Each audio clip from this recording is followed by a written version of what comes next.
जय जगन्नाथ। आज मौसा आज आलोचना करवा बलदेव किए हला।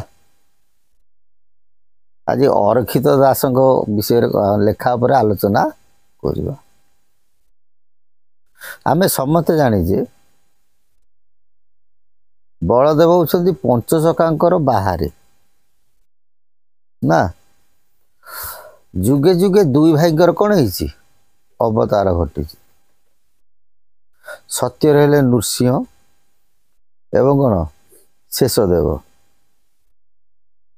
त्रेतया रहे किए से ना श्रीराम एवं लक्ष्मण। द्वापर रहे किए से कृष्ण बलराम। ये अरक्षित दास मतरे भगवान होउछन्ति जणे बा अवतारी पुरुष होउछन्ति जणे। एटा आम मत नुह, अरक्षित दास मत। एवं से तले आसंती तांको सांगरे 5 जन को धरिके जुगे जुगे आसंती। बुझिपार ना बुझिपार। प्रभु जड़े आसती 2 जन आसती ना। सी जो जड़े आसती से कौन होती 5 जन को सांगे हारिके आसती। कहते पंचसखा। आमे जो अवतार गण पंचसखा लेखा पर गले शेषनाग लक्ष्मण बलदेव को सखा रूप धरा जाई नाही।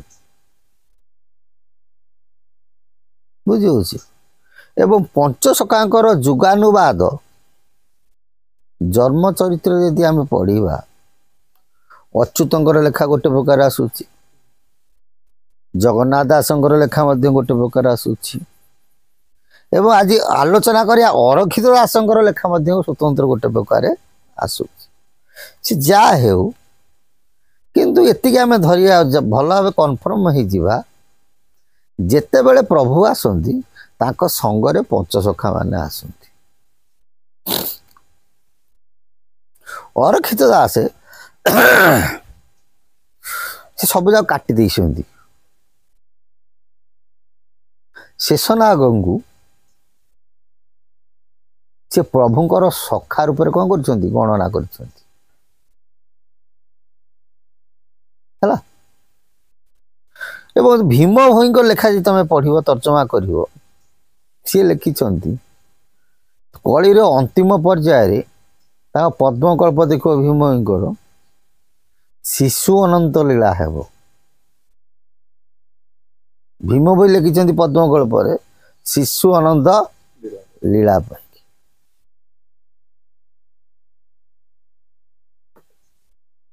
एवं अरक्षित दास कहते जो शेषदेव शेषनाग अनंत एवं लक्ष्मण बलराम ये प्रभुंकर सखा से सब काटी देइछन्ति। से कहते प्रभु ही जगत रे जणे द्वितीय व्यक्ति नाहंती। जहाँ को शास्त्र प्रमाण दिए एक ही विष्णु प्रतिभिन्न रूप दुग्धस्य एक प्रतिभिन्न गाव सुवर्ण एक बहुषण आदि रूपस्य भिन्न परमात्मा है। ब्रह्म ही सत्य जणे किंतु अंश कलार सब अवतार। ये जो पंचसखा अरक्षित दास जो पंचसखा कहते से पंच कारण कलिर अंतिम पर्यायर आगु तुम कही सखा अंगरे प्रभु कौन करेंगे खेल करेंगे प्रमाण देइछन्ति अच्युतंग लेखा। फिर लिखिं भक्त अंगे विहार करेंगे गरुड़ कल्प देखते सिद्ध अंगरे विहार करेंगे। तेणुक आज अरक्षित दास मतरे वास्तव मतरे बलदेव किए यही कथा ऊपर कौन करिया आलोचना करिवा। महापुरुषंकर ये शास्त्र खंडिकर ना हो कौन कहल ना भक्ति टीका बाल्यबोध गीता ଶକାବ୍ଦ ସଂହିତା, ଏଇଟା ଅରକ୍ଷିତ ଦାସଙ୍କ ଲେଖା। ଦେଖିପାରୁଛନ୍ତି ଦେଖିପାରୁଛନ୍ତି। ସେଠି ସିଏ 15 ପୃଷ୍ଠାରେ କ'ଣ କଲେ? ପ୍ରମାଣ ଦେଲେ। ଶୁଣ ଆମ ସଖାଙ୍ଗୀ ନାମ ଆଦି ଯୁଗେ ଅନନ୍ତ ପୁଣ, କେଶରୀ ନାମ ବହିଥାନ୍ତି ବଳଭଦ୍ର ନାମ ବିଖ୍ୟାତି, ଶିଶୁ ଅନନ୍ତ ବଳଦେବ ଏହି ନାମ ସତ୍ୟ ପ୍ରସିଦ୍ଧ।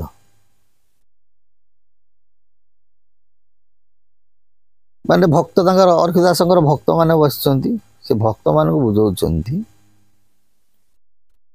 ମାନେ ଅରକ୍ଷିତ ଦାସ ସେତେବେଳେ ବ୍ରହ୍ମ ସ୍ୱରୂପ ହେଇଯାଇଛନ୍ତି ହେଲା।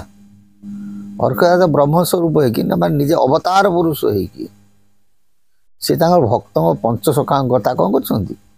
ଆଲୋଚନା କରୁଛନ୍ତି। ଶୁଣ ଆମ ସଖାଙ୍ଗୀ ନାମ, ହେ ଭକ୍ତବୃନ୍ଦ ଆମ ସଖାମାନଙ୍କର ନାମ ଶୁଣ। ଆଦି ଯୁଗେ ଅନନ୍ତ ପୁଣ, କହନ୍ତି ସତ୍ୟ ତେତେୟା ଦ୍ୱାପର କଳି ଏମିତି ସବୁ କହନ୍ତିନି ନା। ଅନନ୍ତ ଯୁଗ ଆଦି ଯୁଗ ସବୁ କହନ୍ତି।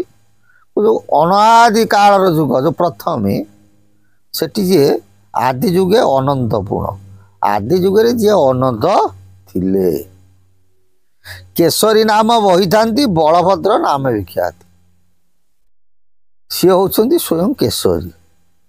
କେଉଁ କେଶରୀ? ନା ବଳଭଦ୍ର ନାମରେ ବିଦିତ ହୋଇଥାନ୍ତି ହେଲା। ସିଏ ଫେରେ କିଏ ହେଲେ?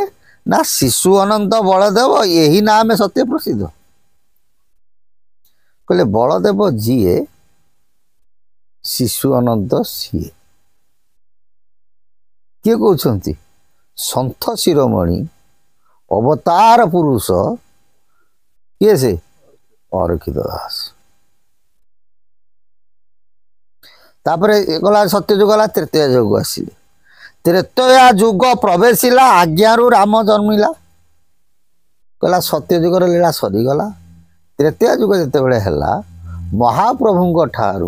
ମହାପ୍ରଭୁଙ୍କ ଆଜ୍ଞାରୁ ଆସିଲେ କିଏ? ସେ ରାମଚନ୍ଦ୍ର ଜନ୍ମଗ୍ରହଣ କଲେ। ପଞ୍ଚ ସଖା ପାଞ୍ଚ ମନରୁ ପାଞ୍ଚ ପାଞ୍ଚରେ ଲୀଳା କରୁ। ସେ ପ୍ରଭୁଙ୍କର ପଞ୍ଚ ମନରୁ ଆଜ୍ଞାରୁ ଆସିଲେ କିଏ? ସେ ରାମଚନ୍ଦ୍ର। ଏବଂ ତାଙ୍କ ମନରୁ ଆସିଲେ କିଏ? ସେ ମହାପ୍ରଭୁଙ୍କ ପାଖରୁ, ନିର୍ଗୁଣ ନିରାକାରଙ୍କ ପାଖରୁ ଆସିଲେ କିଏ? ସେ ନା ପଞ୍ଚସଖା। ସେ 5 ଜଣ କିଏ? ସେ ନା ଜାମ୍ବେବ ସୁଷେଣ ଅଙ୍ଗଦ ଲକ୍ଷ୍ମଣ ତାରେକ୍ଷା ଦିନ୍ଦୋନ୍ଦ। ଏଥର ବୁଝିପାରିଲ ନା। ତ୍ରେତୟା ଯୁଗରେ ସେ କିଏ ଆସିଲେ? ନା ଜାମ୍ବବାନ, ସୁଷେଣ, ଅଙ୍ଗଦ, ଲକ୍ଷ୍ମଣ, ତାରେକ୍ଷା ଦିନ୍ଦୋନ୍ଦ। ତାରେକ୍ଷା ହେଲା 5। ମାନେ ଏଠି ମହାପୁରୁଷ କ'ଣ କଲେ? ଲକ୍ଷ୍ମଣକୁ ମଧ୍ୟ ପଞ୍ଚସଖା ଭିତରେ ଗଣନା କରିଛନ୍ତି। ତ୍ରେତୟା ଯୁଗ ଶେଷ ହୋଇଲା, ଦ୍ୱାପର ତହୁଁ ପ୍ରବେଶିଲା। କହିଲା ତ୍ରେତୟା ଯୁଗରେ ଠାକୁର ଯେତେବେଳେ ଆସିଲେ ରାମ ଅବତାରେ, ତାଙ୍କ ସାଙ୍ଗେ ଏଇ 5 ଜଣ କ'ଣ ଥିଲେ? ସେ ଯୁଗ କ'ଣ ହେଲା? ସରିଗଲା। ତାପରେ ଆସିଲା କିଏ? ସେ ନା ଦ୍ୱାପର ଯୁଗ। ଆଜ୍ଞାରୁ ଶ୍ରୀକୃଷ୍ଣ ଜନ୍ମିଲେ, ପଞ୍ଚ ଆତ୍ମାରୁ ପଞ୍ଚ ହେଲେ। ଦ୍ୱାପର ଯୁଗରେ ଯେତେବେଳେ ମହାପ୍ରଭୁଙ୍କ ଠାରୁ ପୁଣି ଆଜ୍ଞାରୁ ନିର୍ଗୁଣ ନିରାକାରଙ୍କ ଠାରୁ ଆସିଲେ କିଏ? କୃଷ୍ଣ। ତାଙ୍କ ସାଙ୍ଗରେ ମଧ୍ୟ ଆଇଲେ 5 ଜଣ ପଞ୍ଚସଖା ହେଲା। ସେ କିଏ? ସେ ନା ସୁଦାମ, ସୁବଳ, ସୁଦେବ, ବସୁଦାମ ଯେ ଶେଷ ଦେବ। ଏଥର ବୁଝିପାରିଲ? ତାଙ୍କ ସାଙ୍ଗରେ କିଏ ଆସିଲେ? ନା ସୁଦାମ ଆସିଲେ, ସୁବଳ ଆସିଲେ, ସୁଦେବ ଆସିଲେ, ବସୁଦାମ ଆସିଲେ ଏବଂ ଶେଷଦେବ। ଶେଷଦେବ କିଏ? ସେ ନା ବଳଦେବ। ତା ଆଗରୁ ପ୍ରଥମରେ କହିଲେ କିଏ? ସେ ନା ଶିଶୁ ଅନନ୍ତ ବଳଦେବ ଏହି ନାମ ସତ୍ୟ ପ୍ରସିଦ୍ଧ। ଶିଶୁ ଅନନ୍ତ ଯିଏ, ବଳଦେବ ହେଉଛନ୍ତି ସିଏ। ପଞ୍ଚଭୂତରୁ 5 ହେଲେ, ଦ୍ୱାଦଶ ସଖା ବୋଲାଇଲେ। ଯେତେବେଳେ ପ୍ରଭୁ ଆସିଲେ, ଇଏ 5 ଜଣ ଆସିଲେ, ତାଙ୍କ ଆଜ୍ଞାରୁ କ'ଣ ହେଲେ? ପଞ୍ଚସଖା ଆସିଲେ। ଏବଂ ଗୋଟିଏ ଗୋଟିଏ ସଖାଙ୍କର ମଧ୍ୟ 12 ଲେଖା ଗୋପାଳ ରହିଲେ। ତେଣୁ ଅରକ୍ଷିତ ଦାସଙ୍କ ମତରେ ଯିଏ ଶିଶୁ ଅନନ୍ତ ସିଏ କିଏ? ସେ ବଳଦେବ। ତାହେଲେ କୃଷ୍ଣ କିଏ? ନିଶ୍ଚୟ କୋଶ୍ଚିନ୍ ଆସିବ ନା। ଏଠି ସଖା ଅଙ୍ଗରେ କିଏ? ସେ ବଳଦେବ ରଜା ହେଲେ। ଏଠି କୃଷ୍ଣ କିଏ ହେବେ? ଗୋଟେ ଦେଖିବ ମହାପୁରୁଷ ଲେଖିଛନ୍ତି, ଅଚ୍ୟୁତ ଅନନ୍ତ ଲୀଳା କରି ବେଟି ପ୍ରଭୁ ଶ୍ରୀଚକା ଡୋଳା। ଶିଶୁ ଅନନ୍ତ କହିଛନ୍ତି କଳିର ଅନ୍ତିମ ପର୍ଯ୍ୟାୟରେ ଶିଶୁ ଅନନ୍ତଙ୍କ ଲୀଳା। ଏଠି ଅଚ୍ୟୁତ କହିଲେ କିଏ? ସେ ବଳଦେବ ହେବେ ରାଜା। ଏଠି ଅରକ୍ଷିତ ଦାସ କହିଲେ କିଏ? ସେ ନା ଶିଶୁ ଅନନ୍ତ ନିଜେ ହେଉଛନ୍ତି ବଳଦେବ ନା। ତାହେଲେ ଠାକୁର କିଏ ହେବେ? ନିଜେ ଅଚ୍ୟୁତ ହେବେ ହେଲା। ଯଦି ଶିଶୁ ଅନନ୍ତ ହେଇଗଲେ କିଏ? ସେ ବଳଦେବ। ଠାକୁର କିଏ ହେବେ? ନା ଅଚ୍ୟୁତ। କେମିତି ହେବେ ଫେରେ ଅଚ୍ୟୁତ? ନା ଅଚ୍ୟୁତ ଦୁଇ ଭାଗରେ ବିଭକ୍ତ ହେଇଯିବେ। ଗୋଟେ ସଖା ଅଙ୍ଗରେ ଖେଳୁଥିବେ, ଆଉ ଗୋଟେ ଠାକୁରଙ୍କ ଦେହରେ କ'ଣ ହଉଥିବେ? ଖେଳ ଖେଳୁଥିବେ। ଗୋଟେ କିଛି ବାକି ଥିବ, ଚତୁର୍ଦଶ ଜନ୍ମେ ଯିବି ମୁଁ ପ୍ରଭୁର ବାସ। ଏଥର ବୁଝିପାରିଲେ ନା ବୁଝିପାରିଲେନି? ତାହେଲେ କଳିର ଅନନ୍ତ ଯୁଗରେ ଯେଉଁ ସଙ୍ଗମ ସମୟ ପ୍ରଥମ ଷ୍ଟାର୍ଟିଂ ପଏଣ୍ଟରେ ଶିଶୁ ଅନନ୍ତଙ୍କ ଲୀଳା ହେବ ବୋଲି ଏଇଟା ଆମ ମତ ନୁହଁ। ଏଠି କ'ଣ କଲେ? ଅରକ୍ଷିତ ଦାସ ଖୋଲିକି ଲେଖିଲେ, କହିଲେ ଯିଏ ଶିଶୁ ଅନନ୍ତ ସିଏ ହେଉଛନ୍ତି ବଳଦେବ, ସିଏ ହେଉଛନ୍ତି ଶେଷନାଗ ଏବଂ ସିଏ ହେଉଛନ୍ତି ଲକ୍ଷ୍ମଣ ହେଲା। ଏବଂ ବଳଦେବ ନିଜେ ହେବେ ଅନନ୍ତ କେଶରୀ। ଅନନ୍ତ ମନେ ରଖିଥିବା ବହୁ ପ୍ରକାର ଅନନ୍ତ ଅଛନ୍ତି, 5 ପ୍ରକାର ଅନନ୍ତ। ମହାପୁରୁଷ ଅଚ୍ୟୁତଙ୍କ ଗୋଟେ ନିଗମ କଳ୍ପଶାସ୍ତ୍ର ଅଛି, ସେ ସେଥିରେ ଖୋଲିକି ଲେଖିଛନ୍ତି ଅନନ୍ତ ଉପରେ ଅନନ୍ତ ସଜିଆ, ଅନନ୍ତ ମସ୍ତକେ ଉଡ଼ିବ ଧ୍ୱଜା, ଅନନ୍ତ ଜଗିବ ଭାଟ ଯେ, ଅନନ୍ତ ଅନନ୍ତ ଲୀଳା ଲାଗିଥିବ ନ ଜାଣିବେ କ'ଣ ଜନକୂଟ ଯେ, ଅନନ୍ତ ଉପରେ ଅନନ୍ତ ସଜିଆ। ଅନନ୍ତ ବୋଲନ୍ତି ଶେଷନାଗ ସପ୍ତଫେଣୀ ଅନନ୍ତ। ତାପରେ ଅନନ୍ତ ସଜିଆ କଲେ ସ୍ୱୟଂ ନାରାୟଣ ଶୋଇଲେ ହେଲା।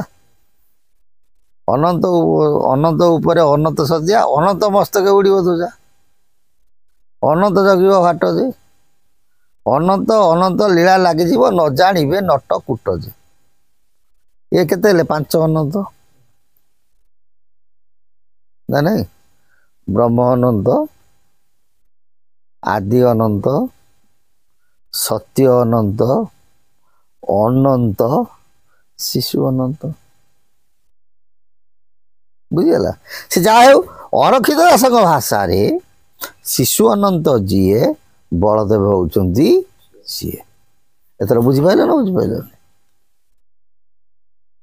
ମହାପୁରୁଷ ଲକ୍ଷ୍ମଣକୁ ଏବଂ ଶେଷନାଗକୁ ବଳରାମକୁ ପଞ୍ଚସଖା ଭିତରେ କ'ଣ କରିଛନ୍ତି? ଗଣନା କରିଛନ୍ତି, କିନ୍ତୁ ପଞ୍ଚସଖା ମାନେ ତାକୁ ଗଣନା କରି ନାହାନ୍ତି। ଏହା କେତେ ଠିକ୍ କେତେ ଭୁଲ ସେ ପଞ୍ଚସଖା ଜାଣିଥିବେ ଏବଂ ସନ୍ତ ଶିରୋମଣି ଅରକ୍ଷିତ ଦାସ ଜାଣିଥିବେ। ଜୟ ଜଗନ୍ନାଥ। ସେ ପ୍ରଭୁଙ୍କ ସଦିଚ୍ଛା ପୂର୍ଣ୍ଣ ହଉ। ବୋଲ ଆନନ୍ଦେ କବା ହରି ବୋଲ।